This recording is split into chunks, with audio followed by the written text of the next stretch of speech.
Қош келдіңіздер менің каналыма. Бүгін сіздермен геран гүлін фоамирон қағазынан жасайтын боламыз.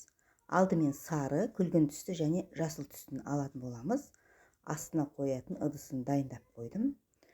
Ұнап жатса лайк басып тіркеліп кетіңіздер. Ал кетіп бастаймыз. Алдымен жапырағын жасаймыз геранның. Геранның жапырақтары дөңгелек және ортасы сызық-сызық болып келеді. 8 сантиметрді 8 сантиметрге алып және ұзынан қылып қырқып аламыз. Және 8-де 5 қылып кішкене үлкенірек қылып қырқып аламыз. Енді осыны кішкене 8-де 8 қылып 4 бұрыш қылып 4 бұрышын өстіп қырқып өлшеп аламыз да. Осыны бірінші бөліп қырқып аламыз. Және екіншісінде сөйтіп дәлме-дәл қырқып аламыз. Бізге жапырағымыз өте көп қажет болады. Енді осыны дөңгелек қылып қайшымен қырқатын боламыз. Алдымен ұштарын қайырып қырқып шығамыз. Сондай өзіміздің кішкене жапырағымыз дөңгелек болып шығады. Шет-шеттерін кішкене туралаймыз.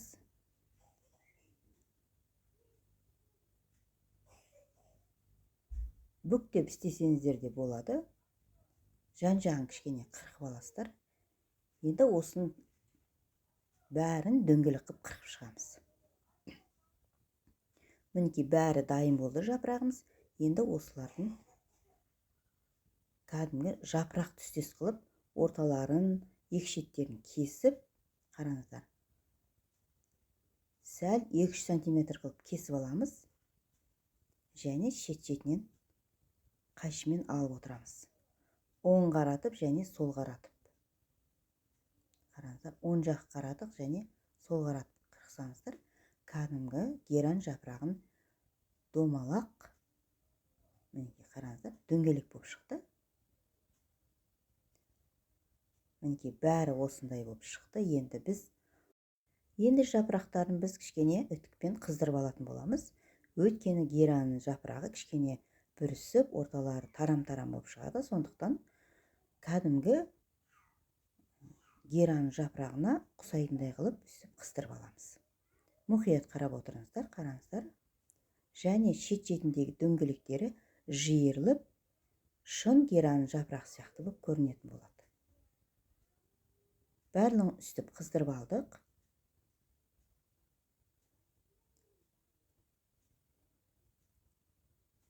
Қараңыздар, бітті.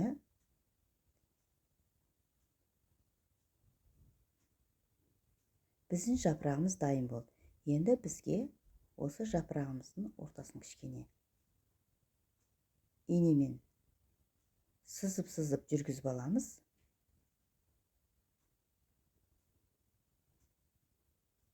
Және қолымызбен кішкене тартамыз. Осының бәрін сызып дайындап қоямыз. Енді күлгін түсті фоамирон қағазын аламыз. Және осылар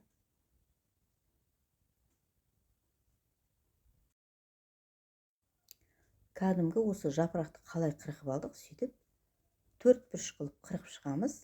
Және шет-шетін үстіп дөңгелектеп алып қырқып шығамыз ұштарын. Тек бұл өзгешілігі 4 жағын қырқамыз. Қараңыздар, 4 жағын қырқып, ұштарын бір жаққа қаратып қырқып шығамыз. Және оң қаратып екінші жағын қырқып шығатын боламыз. Бұл біздің геранымыздың жапырағы. Кейбір герандар майда болып келеді, кейбір геран гүлдері ірілеу болып келеді. Және осының бәрін қырқып, әрине үтікпен басып шығатын боламыз.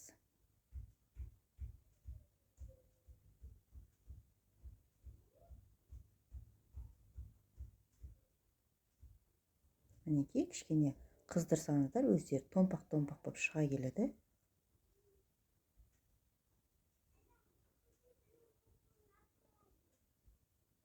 өте ыңғайлы. Тек қана осы үтікпен емес, шашты бұйралайтын плойкамен де қолдануға болады. Гүлдеріңіз майда болса, сол жаңағы шаш бұйралайтын затпен ысытып, үстіп гүл қылып алсаңыздар болады. Енді осы гүліміздің ұштарын қолымызбен қайырып жібереміз. Кәдімгі біздің пластмасс гүлдердің қалған сабақтарын қолданатын боламыз. Осы ұштарына осы жапырақтарды жабыстырып шығатын боламыз. Алдыңғы басындағы видеода біз жасыл түсті, күлгін түсті және сары түсті фоамиран қағазын алатын болғанбыз. Ол сары түсті фоамиран қағазы кішкене бұл осы гүліміздің ортасында болмағандықтан арнайы осы гүлдің ортасындағы ұрықтары түйіндері бар, соған арнайы жаңағы тапсырыс бергенбіз, соны қолданатын боламыз. Ол сары түстісі бізге қажет болмады. Енді осы жапырақтарды ыстық клеймен жабыстырып шығамыз.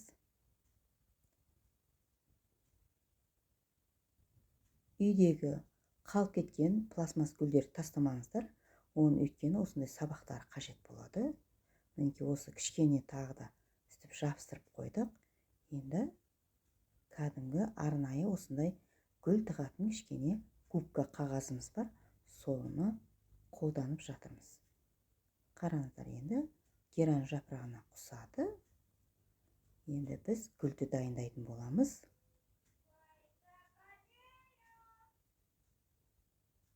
Мінекей гүлді сабағын қоямыз. Бірінші үлкенін қойдық және ортасына тағы біреуін кигіземіз. Және бәріне үстіп кигізіп шығып, орталарына дайын гүлдің ұшындағы мұртын қоятын боламыз. Әрине гүлдердің бәрінің орталарында мұрт болады. Кейбіреулерінде ұрық болып пайда болады. Мінекей қараңыздар, осындай дайын мұрттарын тапсырыс беріп алдырдық.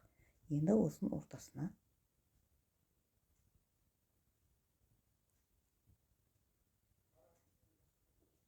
тығып қоятын боламыз. Тағы да бір гүл қойдық, 5 гүл болып.